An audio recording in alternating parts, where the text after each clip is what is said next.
최근 코로나19 사태로 인한 시 재정 적자와 블랙 라이브스 매러로 인한 LA 경찰국 예산 삭감으로 인해 한인타운 치안을 담당하는 올림픽 경찰서가 폐쇄될 위기에 처했습니다. 이에 LA 한인상공회의소를 비롯한 한인단체들이 비대위를 구성해 한인타운 치안을 담당하는 올림픽 경찰서의 폐쇄를 저지하겠다고 밝혔습니다. 신종 코로나 바이러스 감염증 대유행으로 생계가 어려워진 미국의 소수민족 사회에서 갯돈을 모아 가로채는 사기 범죄가 잇따라 발생해 연방정부가 주의를 촉구하고 나섰습니다. 미국 내 신종 코로나 바이러스 감염증 백신 접종이 시작된 가운데 일부 부유층이 백신 접종 새치기를 시도하는 것으로 나타났습니다. 코로나 팬데믹 속 재정적인 이유로 지원자들이 대학 등록금이 저렴한 유시 계열 대학이나 재학생들에 대한 재정 보조가 넉넉한 명문 사립대로 몰린 것으로 나타났습니다.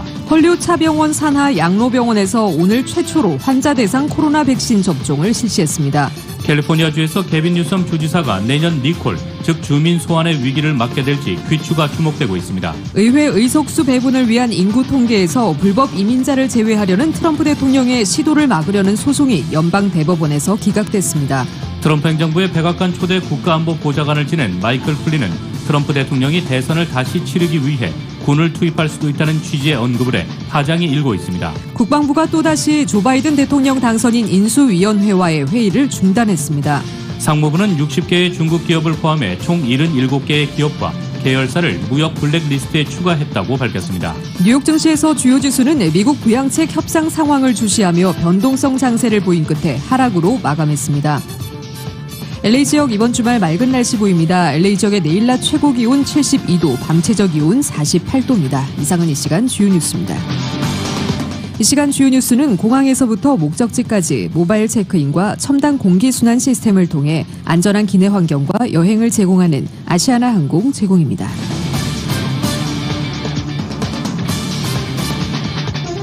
애청자 여러분 안녕하십니까? 조희정입니다. 안녕하십니까? 이균호입니다. 2020년 12월 18일 금요일 라디오 서울 이브닝 뉴스 1부입니다.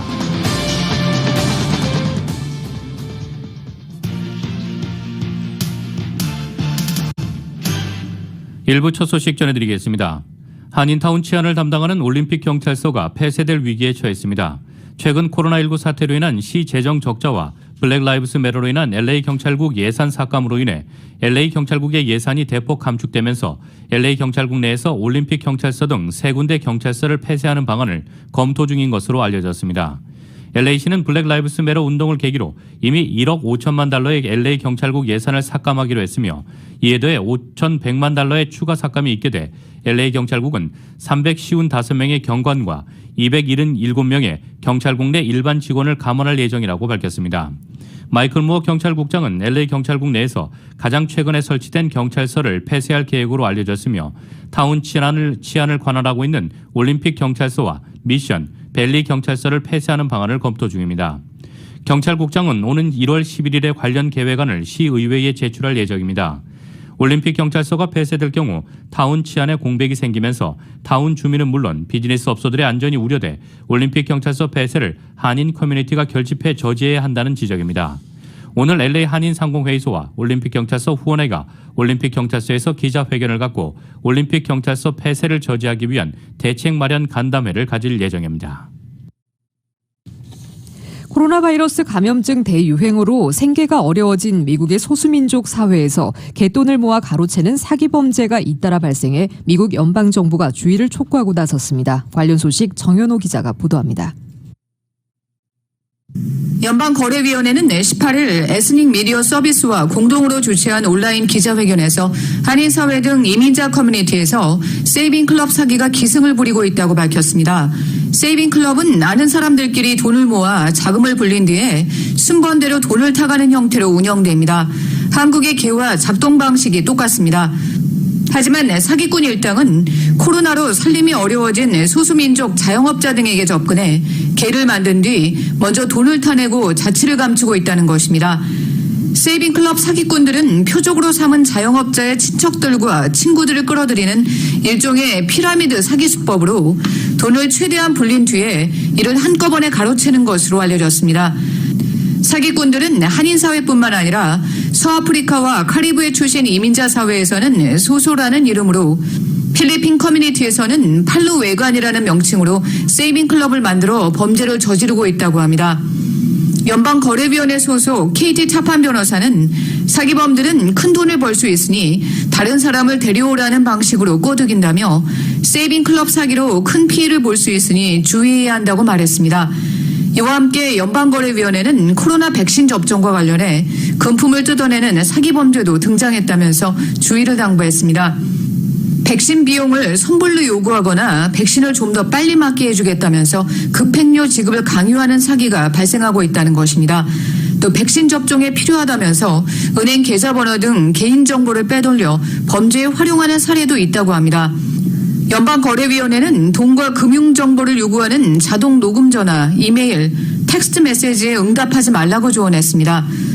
또 코로나 사기 유형과 사례, 사기 피해 방지법을 한국어 등 10여 개 언어로 번역해 홈페이지에 게재했으며 사기가 의심될 경우 반드시 신고해달라고 연방거래위원회는 당부했습니다.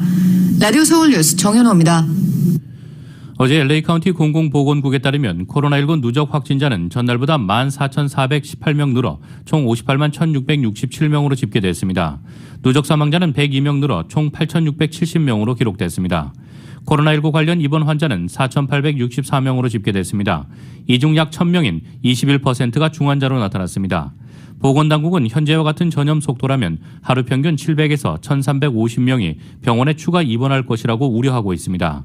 현재 LA 카운티는 1시간마다 2명씩 코로나19로 목숨을 잃고 있는 것입니다.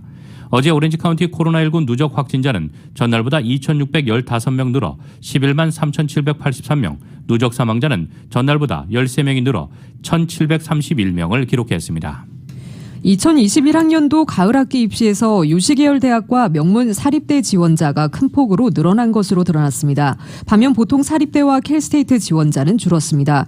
코로나 팬데믹 속 재정적인 이유로 지원자들은 대학 등록금이 저렴한 유시계열 대학이나 재학생들에 대한 재정 보조가 넉넉한 명문 사립대로 몰린 것으로 풀이됐습니다. 전국적으로 명문 사립대 지원자는 12%가 늘어난 것으로 나타났습니다. 유시계열 대학 9개 캠퍼스 의 2021학년도 가을학기 지원자는 25만 명으로 지난해보다 15%가 늘었는데 특히 라티노와 흑인 지원자들이 큰 폭 늘어난 것으로 드러났습니다. 전문가들은 코로나 팬데믹으로 SAT 점수 제출이 필수에서 선택으로 올해 변경되면서 SAT 평균 점수가 낮은 편인 라티노와 흑인 지원자들이 유시계열 대학으로 많이 지원한 탓으로 풀이했습니다. 반면 재정적인 보조가 넉넉치 않은 일반 사립대 지원자는 올해 2%가량 줄어든 것으로 조사됐습니다. 캘스테이트 계열 대학 지원은 5%가 줄었습니다. 코로나 팬데믹으로 학생들의 재정 형편이 어려워지면서 학교 펀딩이 풍부해 재학생들에게 재정 보조가 충분한 명문 사립대는 지원자가 늘고 재정 보조가 부족한 일반 사립대는 지원자가 줄어들면서 차이가 더 벌어지고 있습니다. 코로나 팬데믹으로 경제적 타격을 입은 주민들이 많아지면서 LA 한인타운 지역 한인들 가운데서도 생활고를 겪는 가정이 많아진 가운데 LA 한인타운 지역을 담당하는 구세군 나선교회가 매년 연말을 맞아 한인타운 지역 저소득층 가정들에게 식품과 선물을 나눠주는 행사를 진행하면서 올해는 특히 한인 100가구를 별도로 선정해 식품을 나눠주기로 해 훈훈함을 전하고 있습니다. 구세군 나선교회는 내일 한인타운 지역 저소득층 1,000여 명의 어린이 및 부모들을 선정해 식품과 장난감을 나눠주는 행사를 개최합니다.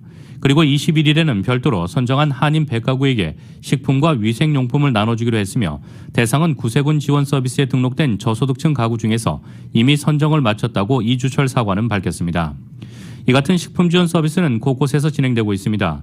한인타운 청소년 회관 KYCC에서도 올해 지역 내 생활이 어려워진 가구가 많아져 저소득층 가정을 대상으로 음식 배달 서비스를 진행했습니다. 또 오는 21일에는 LA시 의회 13지구의 미치 오페럴 시의원이 13지구 주민들을 대상으로 푸드박스를 배포합니다. 또 LA시 의회 13지구 행사는 살바도란 리더십 앤 에듀케이션 펀드와 지속 가능한 LA 경제 기업과 협력해 열리는 것으로 이날 이후 매달 두 번째 금요일 오전 10시에 정기적으로 진행할 계획이라고 오페럴 시의원 사무실은 밝혔습니다. 미 의회 의석수 배분을 위한 인구 통계에서 불법 이민자를 제외하려는 도널드 트럼프 대통령의 시도를 막으려는 소송이 연방 대법원에서 기각됐습니다. 그러나 대법원은 형식상 트럼프 행정부의 손을 들어주면서도 내용상으로는 정부 계획이 구체화하지 않아 지금 적법성을 따지는 것은 시기상조라고 밝혀 판단 자체를 유보했습니다. 오늘 미국 내 언론들에 따르면 연방 대법원은 불법 이민자를 인구 통계에서 빼려는 행정부 방침에 맞춰 20여 개 주와 시민단체가 낸 소송을 반대 반대 6대 찬성 3의 의견으로 기각했습니다. 대법원은 판결문에서 현재로선 정부의 계획이 분명치 않다며 분쟁의 사법적 해결은 시기상조라고 말했습니다. 다만 3명의 진보 성향 대법관은 인구 통계에서 불법 이민자를 배제하려는 시도는 불법이라고 지적했습니다. 로이터 통신은 트럼프 대통령의 단기적인 승리라면서도 대법원은 정부가 계획을 완성한다면 새로운 소송이 제기될 가능성을 열어뒀다고 전했습니다. 블룸버그 통신은 이번 판결이 트럼프 대통령의 추진이 성공하리라는 것을 의미하지는 않는다고 전했습니다. AP도 트럼프 대통령 퇴임 전에 통계가 나올지 확실치 않다면서 인구조사국은 하원에 낸 자료에서 조 바이든 당선인이 취임하는 내년 1월 20일 이후에나 통계가 마련될 것임을 시사했다고 전했습니다. 풀러튼과 부엔나 파크시의 법적 분쟁 내관이 일단 제거됐습니다. 풀러튼 시의회는 지난 15일 회의에서 어제 시작될 마리화나 판매소 운영 허가 신청 접수를 무기 연기했습니다. 이에 앞서 브루스 위테커 시장은 이미 2차례 가결된 마리화나 사업 승인 조례안의 발효를 내년 4월로 미루자는 긴급 안건을 냈습니다. 이 안건은 위테커 시장, 닉 던랩 부시장, 프레드 정 시의원이 찬성표를 던졌지만 헤수스 실바, 아마드 자라 시의원이 반대해 부결됐습니다. 이미 확정된 조례안 관련 긴급 안건은 시의원 5명 중 4명의 동의를 얻어야 가결됩니다. 그러자 긴급 안건에 찬성표를 던졌던 3위는 마리화나 사업 승인 조례 발효에 따라 진행될 마리화나 판매소 운영 허가 신청 접수를 무기한 연기하는 안을 다수결로 통과시켰습니다. 사실상 조례 발효를 늦춰 부엔나 파크시 입장을 수용한 셈입니다. 부엔나 파크시 변호사는 지난 4일 풀러튼의 마리화나 판매소 부지가 부엔나 파크의 학교와 주택단지와 가깝다며 이를 시정하지 않으면 법적 대응에 나설 것이란 내용의 서한을 풀러튼시에 보냈습니다. 캘리포니아주에서 게빈 뉴섬 주지사가 내년 리콜, 즉 주민 소환의 위기를 맞게 될지 귀추가 주목되고 있습니다. 뉴섬 주지사의 리콜을 추진해온 주최 측은 주민 소환을 위해선 2021년 3월 중순까지 150만 명의 청원 서명을 받아야 하는데 벌써 절반이 넘는 서명자를 확보한 상태라고 밝혔습니다. 특히 뉴섬 주지사가 스스로 강조해온 코로나 방역 수칙을 어긴 채 지난달 나파밸리의 프렌치 론드리 식당에서 열린 호화 생일 파티에 참석했고 마스크를 쓰지 않은 채 참석자들이 둘러앉아 있는 사진이 공개되면서 청원 서명이 급증한 것으로 드러났습니다. 당시 뉴섬 주지사는 모임 금지와 마스크 착용이라는 방역 수칙을 어긴 자신의 행동에 반성하는 모습을 보였습니다. 그러나 주지사의 사과 이후 캘리포니아 주정부는 가족 모임 제한, 여행 경보 발령, 식당 영업시간 제한 등을 담은 조치를 잇따라 발표했고 뉴섬 주지사의 자녀 중 하나가 학교에서 코로나19 감염자와 접촉해 자가격리에 들어가면서 비난 여론은 더욱 거세졌습니다. 주지사 리콜 추진에 앞장서고 있는 랜디 이코노미 선임 고문은 주정부의 봉쇄령으로 경제적 타격이 심각해져 주민들은 고통을 받고 있는데 방역 수칙을 어긴 주지사의 행동은 권력의 오만함을 보여주는 것이라고 지적했습니다. 뉴섬 주지사는 코로나19 확산이 시작된 지난 봄 전면 봉쇄령을 내려 공격적인 대응을 펼치며 주민들의 지지를 받은 바 있습니다. 헐리우드 차병원 산하의 샬레 양로병원에서 최초로 오늘 환자를 대상으로 화이저사의 코로나19 백신 접종을 실시했습니다. 현재 코로나로 인한 전국의 사망자 중 65세 이상의 노년층 사망률이 79.9%에 달하며 특히 요양병원의 경우 지난 10일 기준으로 사망자는 10만 4천 명이 발생해 누적 사망자의 39%에 달하는 상황입니다. 헐리우드 차병원은 철저한 관리를 통해 이제까지 병동 내 노년층 환자의 감염 사례가 단 한 명도 발생하지 않았다고 했는데 오늘 최초로 차병원 산하 샬레 양로병원의 환자를 대상으로 코로나 백신 접종을 시작했습니다. 첫 백신 접종을 받은 한인 노인 양봉래 씨는 접종 후 의료진에게 감사를 표했습니다. 샬로 양로병원 측은 양봉래 씨를 비롯해 50명의 환자를 대상으로 백신 접종을 실시할 계획으로 오는 21일 이후 2차 접종을 진행합니다. 샬레 양로병원의 총책임자 얼보너 씨는 중증 호흡기 환자가 많은 샬레 양로병원은 팬데믹이 시작한 지난 2월부터 방문자를 제한하고 태블릿을 통한 가족 면회를 이용하는 등 강도 높은 방역을 진행했다고 밝혔습니다. 미국 소식 전해드리겠습니다. 국방부가 또다시 조 바이든 대통령 당선인 인수위원회와의 회의를 중단했습니다. 악시오스와 더 힐에 따르면 크리스토퍼 밀러 국방부 장관 대행은 인수위와의 협력을 중단하라고 지시했습니다. 국방부는 내년 1월 1일까지 40명의 관리가 인수위와 예정했던 20차례의 회의가 재조정되고 있다고 밝혔습니다. 그 기간에는 인수위를 만나지 않겠다는 의미입니다. 밀러 대행은 성명을 내고 내일부터 시작되는 휴가 시즌 중단을 상호 합의한 이후 오늘부터 재조정된 일정으로 만남을 지속할 것이라고 말했습니다. 그러면서 인수위가 이미 265명의 국방관리들과 139차례 인터뷰를 했다면서 우리가 인터뷰를 취소하거나 거절한 적이 없다고 덧붙였습니다. 그러면서 트럼프 정부의 신종 코로나 바이러스 감염증 백신 프로그램을 거론한 뒤 다음 2주 동안 우리의 초점은 완벽한 과도기를 보장하기 위해 워프 스피드 작전과 코로나19 정보에 대한 중요한 요구사항을 지원하는 것이라고 밝혔습니다. 국방부는 이 중단 기간에도 관련 서류가 인수위에 주어질 것이라면서 협력을 지속되고 있다고 주장했습니다. 바이든 인수위원회는 갑작스러운 협의 중단에 우려를 표명했습니다. 요하네스 에브엘럼 인수위 고문은 인수위 검토팀은 단축된 일정에 따라 진행하고 있다며 많은 부처와 기관의 건설적인 협력으로부터 이점을 얻고 있지만 국방부 내 정치적 인사들로부터의 저항에 직면해 있다고 말했습니다. 특히 그는 휴가 시즌과 관련해 상호 협의된 바가 없다면서 시간이 없기 때문에 그 기간에도 브리핑 등 업무를 하는 것이 중요하다고 본다고 강조했습니다. 조 바이든 대통령 당선인은 오늘 대팔랜드 내무장관 지명자 제니퍼 그랜홀름 에너지부 장관 지명자를 핵심으로 하는 기후팀 인선을 발표했습니다. 바이든 당선인은 내무장관에 여성인 할랜드 연방 하원의원을 공식 지명했습니다. 할랜드 지명자가 상원 인준을 통과하면 첫 원주민계 내무부 장관으로 기록됩니다. 에너지부 장관에도 여성인 제니퍼 그랜홀름 전 미시간 주지사를 내정했고 환경보호청 청장에 노스캐롤라이나주 환경품질부 장관인 마이클 리건을 낙점했습니다. 백악관 국내기후 보좌관에 여성인 지나 메카시 전 EPA 청장을, 부보좌관에는 알리 자이디를 각각 발탁했습니다. 환경품질위원회 위원장에는 브렌다 몰로리 환경변호사를 지명했습니다. 바이든 인수위는 이날 발표된 인사를 기후팀이라고 불렀습니다. 기후변화 대응을 차기 행정부의 핵심 과제로 설정한 바이든 당선인이 백악관과 내각의 협업으로 이 이슈를 정면으로 다루겠다는 의지입니다. 트럼프 행정부의 백악관 초대 국가안보보좌관을 지낸 마이클 플린은 트럼프 대통령이 대선을 다시 치르기 위해 군을 투입할 수도 있다는 취지의 언급을 했습니다. 플린 전 보좌관은 보수 방송 매체인 뉴스맥스에 출연해 트럼프 대통령이 대선 결과를 무효화하기 위해 취할 수 있는 조치에 대한 질문에 이같이 답했습니다.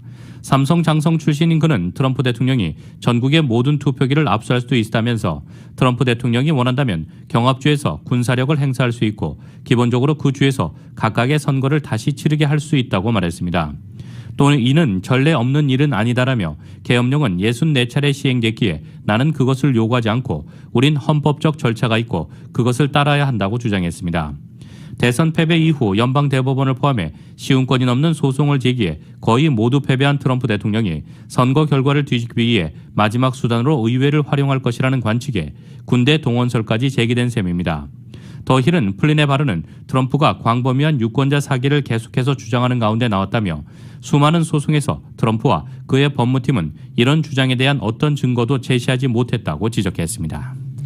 미국 상무부가 중국 최대 반도체 파운드리 업체인 SMIC와 세계 최대 드론 제조업체 다장 테크놀로지를 무역 블랙리스트에 올렸습니다. 중국 정부가 반도체 굴기를 목표로 집중 지원하고 있는 SMIC는 미국 기술에 대한 접근이 전면 차단될 것으로 보입니다. YTN의 보도입니다. 미 상무부는 60개 중국 기업을 포함해 모두 77개 기업과 계열사를 무역 블랙리스트에 추가했다고 밝혔습니다. 일보로서 미 상무장관은 이번에 제재 대상에 오른 기업들은 모두 중국 인민해방군과 관련된 곳이라고 말했습니다. 특히 이번 제재 대상에는 중국의 최대 반도체 파운드리 업체인 SMIC와 계열사 11곳이 포함됐습니다. 일보로스 장관은 성명을 통해 미국의 첨단 기술이 점점 더 호전적으로 변하고 있는 적국의 군사력 건설을 돕도록 허락하지 않을 것이라고 강조했습니다.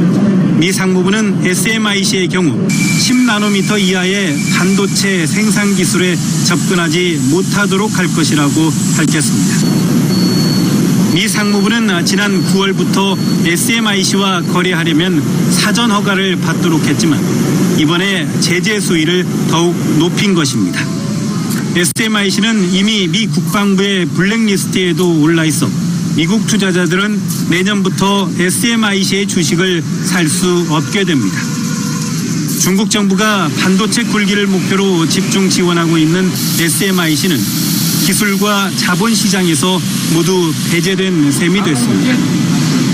미국의 제재에 대해 중국은 강력히 반발하고 있습니다. 중국 외교부는 중국 기업의 합법적 권익을 수호하기 위해 필요한 조치를 취할 것이라며 미국을 향해 외국 기업을 탄압하는 잘못된 행위를 중단하라고 촉구했습니다. YTN 강소웅입니다.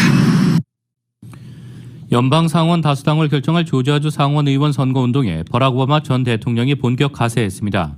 CNN에 따르면 오바마 전 대통령은 이날 공개된 3개의 디지털 광고에서 조지아 상원 의원 결선 투표에 나선 민주당 라파엘 워녹 후보를 향한 지지를 호소했습니다. 오바마 전 대통령은 한 광고에서 조 바이든 대통령 당선인이 신종 코로나 바이러스 감염증과 싸우고 일자리를 회복하는 데 성공하기를 원한다면 워녹이 필요하다고 말했습니다.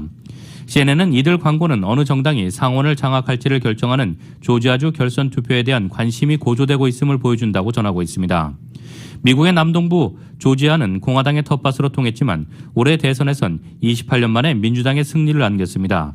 재검표 끝에 바이든 당선인이 0.25%포인트라는 간발의 차로 이겼습니다.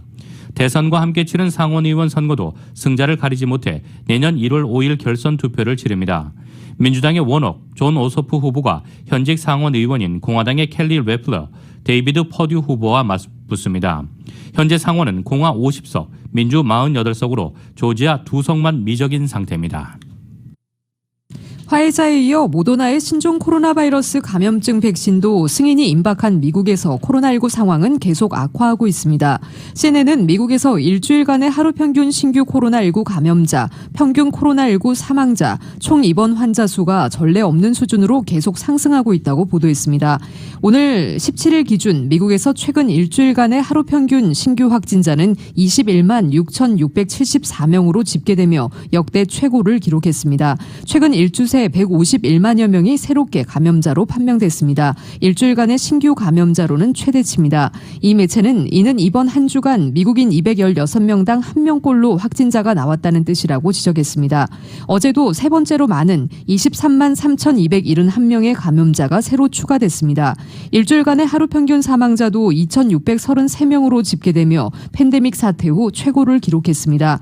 16일 3,668명으로 역대 최고를 기록했던 사망자 수는 어제도 세 번째로 많은 3,270명으로 집계됐습니다. 워싱턴대 의과대학 보건계량분석연구소는 오늘 코로나19 예측 모델을 업데이트해 내년 4월 1일까지 코로나19로 인한 사망자가 56만 2천 명에 달할 것이라고 수정했습니다. 조 바이든 대통령 당선인과 부인 질 바이든 여사가 오는 21일 신종 코로나 바이러스 감염증 백신을 공개적으로 접종한다고 인수위가 밝혔습니다. 바이든 당선인은 그간 백신에 대한 국민의 불신을 해소하기 위해 직접 공개적으로 맞겠다고 여러 차례 언급해왔습니다. 인수위는 바이든 당선인이 최근 접촉한 측근 세드릭 리치먼드 하원 의원의 코로나19 감염에도 백신 접종 일정에는 변화가 없을 것이라고 말했습니다. 바이든 당선인은 지난 15일 상원 결선 지원 유세를 위해 방문한 조지아에서 리치먼드 의원을 만났지만 인수위는 그들의 만남은 마스크를 착용한 채 야외에서 있었고 질병통제예방센터가 정하고 있는 밀접 접촉 시간 15분 미만이었다고 설명했습니다. 바이든 당선인은 전날 감염 검사를 했지만 음성 판정을 받았습니다. 카멜라 해리스 부통령 당선인의 경우 바이든과 시차를 두고 접종하라는 의료 전문가들의 조언에 따라 다음 주 중 백신을 맞을 예정이라고 인수위는 설명했습니다. 마이크 펜스 부통령과 낸시 펠로시 미 하원 의장이 행정부와 의회 고위 인사로는 처음으로 백신을 접종했습니다. 당초 접종 후순위로 거론됐던 연방정부와 의회 인사들의 백신 접종은 안전에 대한 우려로 백신 접종을 망설이는 사람들을 안심시키기 위한 조치로 풀이되고 있습니다. KBS의 보도입니다. 마이크 펜스 미 부통령이 연방 고위 인사로는 처음으로 백신을 맞았습니다. 부인 캐런 펜스 여사 그리고 제롬 애담스 공중보건서비스 단장도 함께 백신을 접종했습니다. 일부 미국 방송은 접종 장면을 생중계하기도 했습니다. 연방정부와 의회 인사들은 가장 마지막에 백신을 맞는 안이 검토됐었지만 백신 안전에 대한 우려가 제기되면서 먼저 접종하는 것으로 결정됐습니다. 백신 보급이 시작됐음에도 여전히 미국에선 백신 접종을 망설이는 사람들의 비율이 30%대에 달하는 실정입니다.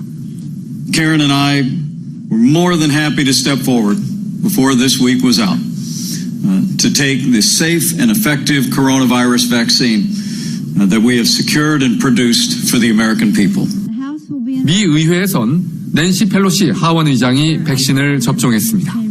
펠로시 의장은 백신을 맞은 뒤 자신의 접종 모습을 트위터에 올리기도 했습니다.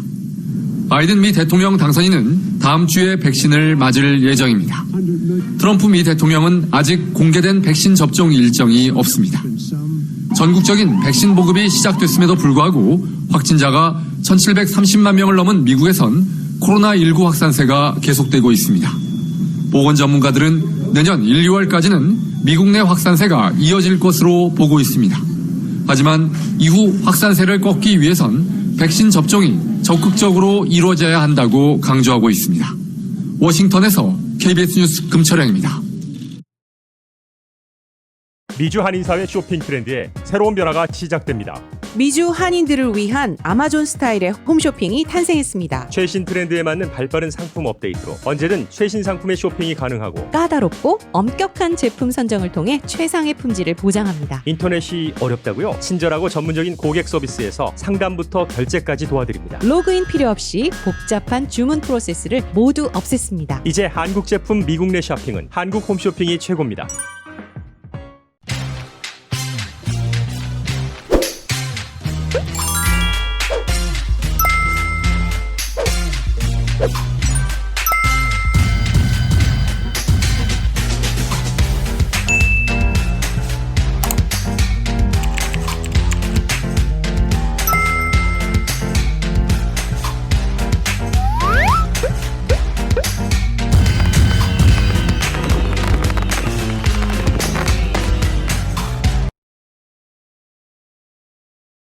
한국 소식 전해드리겠습니다. 공수처장 후보 추천이 오는 28일로 다시 연기됐습니다. 추천위는 어제 후보 추천을 의결할 수 있었지만 국회의장의 국민의힘에 공석인 위원을 추천해달라고 요구한 만큼 이를 존중하는 취지라고 밝혔습니다. KBS의 보도입니다. 7명의 추천위원이 모두 채워져야 의결을 할 수 있다는 국민의힘 측 위원회 주장은 받아들여지지 않았습니다. 6명의 위원들이 공수처장 후보 2명을 선정하나 싶었는데 추미애 법무장관이 갑자기 선정 연기를 제안했습니다. 그제 박병석 국회의장이 국민의힘의 새 위원 추천을 요청했으니 기다리자고 제안한 겁니다. 개정 공수처법에 따라 국민의힘에 열흘의 시간이 주어졌고 다음 회의는 28일로 결정됐습니다. 적인 그 문제를 떠나서 위원 모두가 원만하게 그 후보를 추천하는 것이 좋다는 점 동의했기 때문에 앞서 국민의힘은 조속히 위원을 추천하겠다는 입장을 내놓았습니다. 다시 추천해달라는 공문을 받았습니다. 저희들은 공수처장 추천위원회 적합한 분을 찾아서 빠른 시일 안에 추천위원을 추천하도록 그렇게 하겠습니다. 국민의힘 요구를 수용하면서 후보 선정의 정당성을 확보하려는 추천위의 포석으로 풀이됩니다. 추천위는 현재 위원들이 후보를 추가 추천하는 것도 허용했습니다. 새로운 후보를 추천해야 된다는 게 국민의힘 입장인 만큼 국민의힘 측이 추가 추천할 가능성이 있습니다. 시한은 오는 23일까지입니다. 기존에 했던 인원들은 유지하고 거기서 지금 그거 외에 추가로 지금 받는다고요. 그게 23일 날 오후 이제 그 6시까지 받는다 하는 거고. 추천위는 오는 28일에는 공수처장 후보 추천을 최종 의결하겠다고 밝혔습니다. KBS 뉴스 배현우입니다. 시장 재직 시절 여직원을 성추행한 혐의를 받는 오거돈 전 부산시장에 대한 구속영장이 지난 6월에 이어 또 기각됐습니다. 재판부는 오 전 시장이 소환조사에 성실하게 임했고 이미 수사기관이 상당한 물적 자료를 확보해 증거인멸 염려도 크지 않다며 기각 이유를 설명했습니다. YTN의 보도입니다. 오거돈 전 시장 영장 청구서에 적시된 말과 행동을 고려하면 비난 가능성이 크다고 본 부산지방법원. 하지만 법적 판단은 달랐습니다. 법원은 우선 검찰이 제시한 범죄 사실 가운데 일부를 제외하고는 오 전 시장 측이 이견이 없다는 점을 기각 이유로 꼽았습니다. 오 전 시장이 성추행 사실을 시인하고 영장실질심사에서도 인정한 부분입니다. 또 피해자들 진술과 여러 차례 압수수색으로 수사기관이 확보한 물적 자료가 상당해 증거인멸 염려는 적다고 판단했습니다.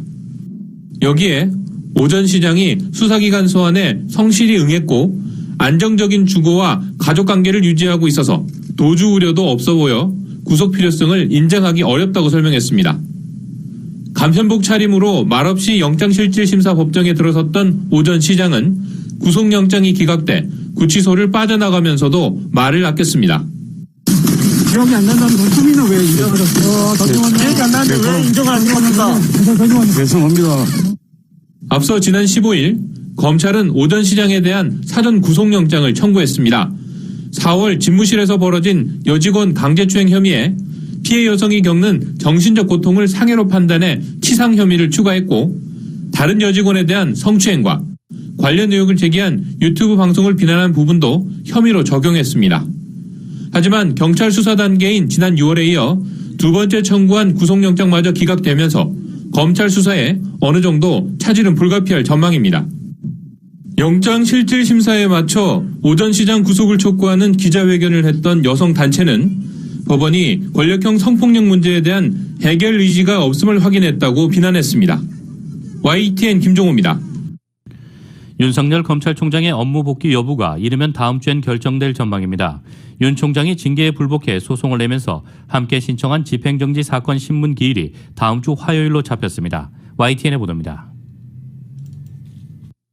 지난달 24일 징계 청구와 함께 직무에서 배제됐던 윤석열 총장은 엿새 만에 업무에 복귀했습니다.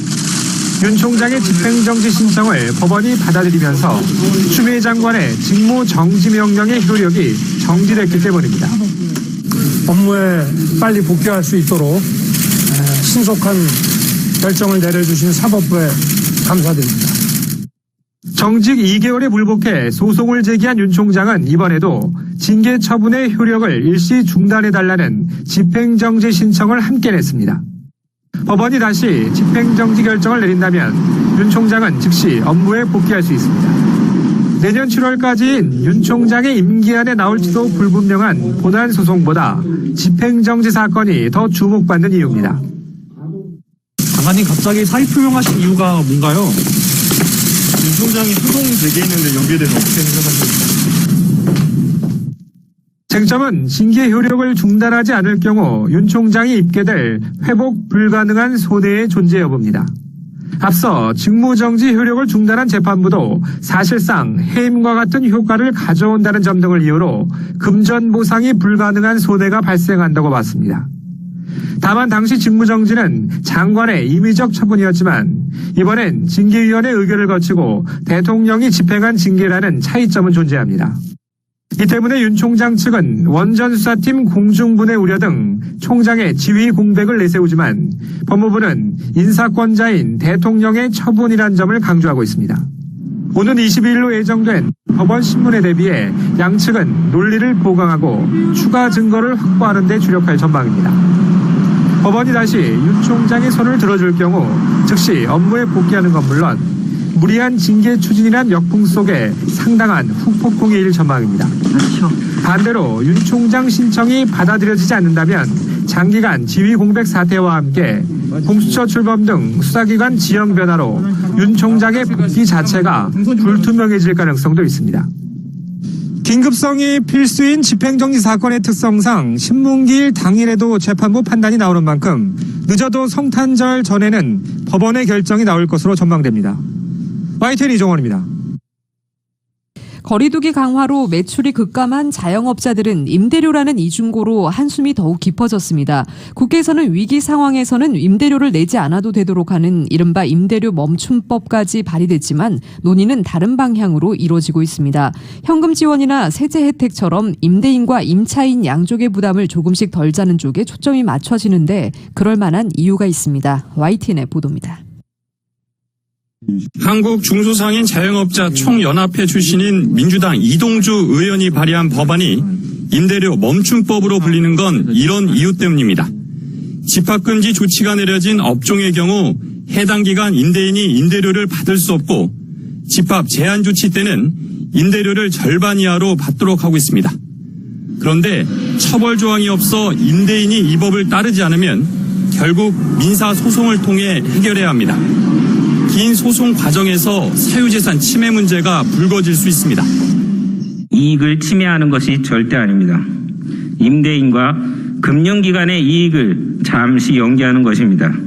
국가가 과도하게 민간 계약에 개입한다는 논란 때문에 기본소득당 용해인 의원은 민법이 아닌 재난안전법 개정을 통해 해결해야 한다고 주장하기도 했습니다. 이를 모를 리 없는 민주당은 논란만 키우는 걸 최대한 자제하고 실현 가능성에 무게를 두고 있습니다. 법 개정을 안 하고 임차인에게 직접 현금을 지원하거나 임대 소득에 대한 세제 혜택을 주는 방향으로 검토하고 있습니다. 코로나19로 영업을 하지 못하고 소득도 없는데 임차료는 그대로 내야 한다면 그것은 너무 가혹합니다. 무엇보다 임대차 보호법 실행 때와 같은 민심 악화를 경계하고 있습니다. 이미 국민의힘이 이를 파고들고 있습니다. 정부의 정책 실패를 면피하기 위해서 공정을 운운하면서 국민을 서로 이렇게 다투게 하고 이간질시키는 이런 것으로 이게 비화돼서는 안 되겠다. 정부 여당이 더욱 고민하는 부분은 재정 지출 확대입니다. 지금보다 더 큰 경제 위기가 올 수도 있는 불안한 상황에서 국가 재정 추가 투입에 대한 부담은 커질 수밖에 없습니다. YTN 이더훈입니다. 미주 한인사회 쇼핑 트렌드에 새로운 변화가 시작됩니다. 미주 한인들을 위한 아마존 스타일의 홈쇼핑이 탄생했습니다. 최신 트렌드에 맞는 발빠른 상품 업데이트로 언제든 최신 상품의 쇼핑이 가능하고 까다롭고 엄격한 제품 선정을 통해 최상의 품질을 보장합니다. 인터넷이 어렵다고요? 친절하고 전문적인 고객 서비스에서 상담부터 결제까지 도와드립니다. 로그인 필요 없이 복잡한 주문 프로세스를 모두 없앴습니다. 이제 한국 제품 미국 내 쇼핑은 한국 홈쇼핑이 최고입니다.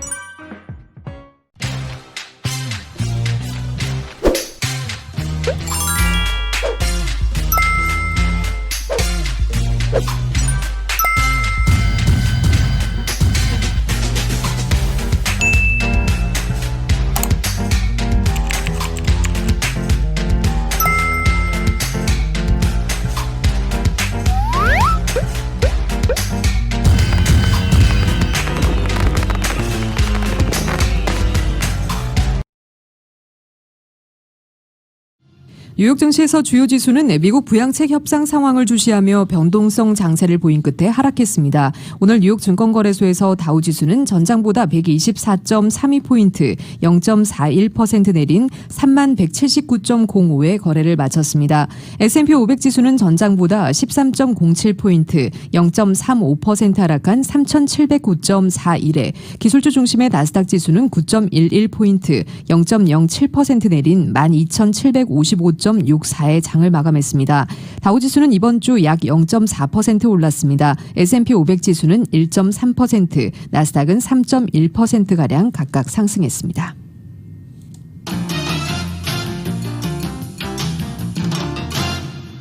국제유가가 신종 코로나 바이러스 감염증 백신 접종과 미국의 추가 경기 부양책 타결의 기대감에 7주째 오름세를 기록했습니다. 뉴욕 상업거래소에서 내년 1월 인도분 서부 텍사스산 원유는 배럴당 1.5% 상승한 49.10달러의 거래를 마쳤습니다. 7주째 상승을 이어나간 유가는 이날 코로나19 사태 발생 전인 2월 25일 이후 가장 높은 가격을 기록했습니다. 런던 ICE 선물 거래소의 내년 2월물 브렌트유는 현재 배럴당 1.40% 오른 52.22달러에 거래되고 있습니다. 이번 주 서부 텍사스산 원유는 5.4%, 브렌트유는 4.6% 올랐습니다. 의회가 9천억 달러 규모의 추가 부양안 합의에 근접했다는 소식과 함께 코로나19 백신 접종이 본격화한 것이 투자 심리를 자극했습니다.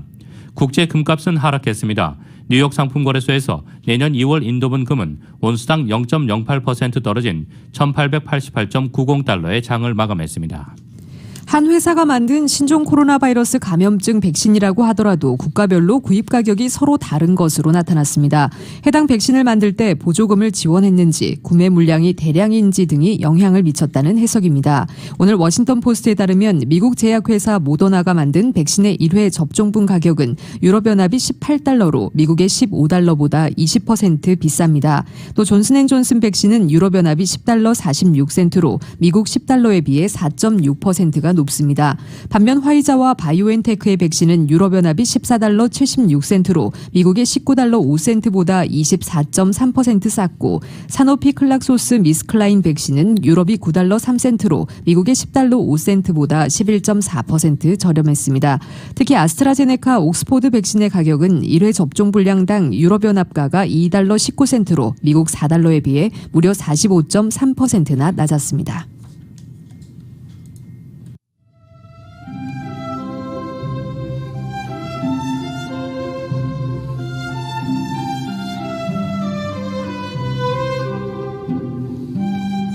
(12월 18일) 금요일 오늘 밤과 주말 날씨입니다. 이번 주말 맑고 포근한 날씨 보입니다. 토요일은 내일 낮 기온 오늘보다 8, 9도가량 오르면서 주중보다 포근해지겠고 일요일과 월요일 이틀간은 70도 후반에서 80도 초반대 낮 기온 보이면서 곳에 따라 조금 더운 날씨 보이는 곳도 있겠습니다. 다음 주 화요일에는 그러나 전날보다 낮 기온 10도가량 뚝 떨어지면서 예년 기온대를 회복하겠습니다. LA 한인타운의 내일 낮 최고 기온 73도, 밤 최저 기온 48도입니다. 오렌지 카운티 지역 내일 낮 최고 76도, 밤 최저 47도, 벨리와 인랜드 엠파이어 지역 78도, 46도입니다. LA 지역 오늘 밤 최저 기온 46도입니다. 한국은 주말인 오늘 다시 강추위가 찾아왔습니다. 전국 곳곳에 한파특보가 내려진 가운데 낮에도 영하권 추위가 이어지겠습니다. 서울의 오늘 낮 최고 기온 화씨 28도, 밤 최저 기온 화씨 9도입니다. 이상으로 2020년 12월 18일 금요일 라디오 서울 이브닝 뉴스 1부, 2부 마칩니다. 지금까지 진행의 이균우, 조희정이었습니다. 행복한 주말 보내시기 바랍니다. 고맙습니다.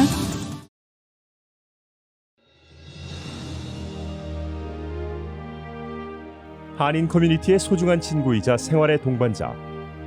라디오 서울이 개국 28주년을 맞았습니다. 1903년 한인들이 하와이에 첫 발을 내디딘 이래로 미주 한인 커뮤니티는 지금껏 쉼없이 성장해 왔습니다. 부딪히고 좌절하고 힘겨울 때 우리에게 가장 큰 힘이 되어준 것은 서로를 향한 격려와 응원이었습니다.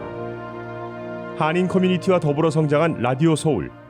라디오 서울의 28년은 우리의 이민 역사와 맥을 같이 합니다. 세상의 모든 이야기를 담으려는 라디오 서울 방송은 우리가 함께 만드는 우리의 이야기입니다. 사람과 사람을 이어주는 라디오 서울 1650. 청취자와의 소통만으로 기뻤던 1992년. 그리고 28년이 지난 지금 라디오 서울은 멀티미디어 그룹으로 거듭났습니다. 1992년 첫 방송을 시작한 이후 FM 라디오, 모바일 서비스를 거쳐 보는 라디오, 라디오 서울 TV, 라디오 서울 유튜브, 한국 TV 채널, 한국 홈쇼핑 등 시대의 변화와 애청자의 요구에 부합하는 미래지향적인 라디오 서비스로 만들어가고 있습니다. 특히 코로나19 바이러스가 가져온 세계적인 팬데믹은 우리의 삶의 방식을 바꿨으며 다가올 미래에는 더욱 진화된 방송이 요구될 것입니다. 이에 라디오 서울 방송은 다가올 새로운 시대를 대비하여 N스크린 멀티 디바이스 방송으로 다시 태어났습니다. 때와 장소를 불문하고 어떠한 기기로도 듣고 볼 수 있는 방송이 라디오 서울이 추구하는 N스크린 멀티 디바이스 방송입니다. 24시간 늘 깨어있는 방송, 눈과 귀가 함께하는 방송, AM 1650, FM 106.3 라디오 서울 방송. 미국 내 다양한 이슈를 생생하게 전달하는 강혜신의 오늘의 미국.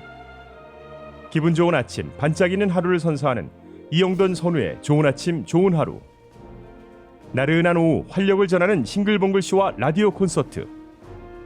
빠르고 정확한 뉴스, 지구촌 소식을 실시간 전하는 모닝뉴스와 이브닝 뉴스. 한국TV와 유튜브로 이원 방송하는 조희정의 한국 홈쇼핑 리뷰. 라디오 서울은 당신의 또 다른 가족입니다. 사람과 사람을 이어주는 방송, 들으면 행복해지는 라디오 서울. 지금까지의 28년이란 밑거름을 통해 앞으로 희망이 이루어지는 아름다운 세상을 만들어 가겠습니다. 라디오 방송의 한계를 넘어 N스크린 방송으로 더 멀리, 더 높이 세상 보는 눈을 키우는 최고의 방송, 라디오 서울.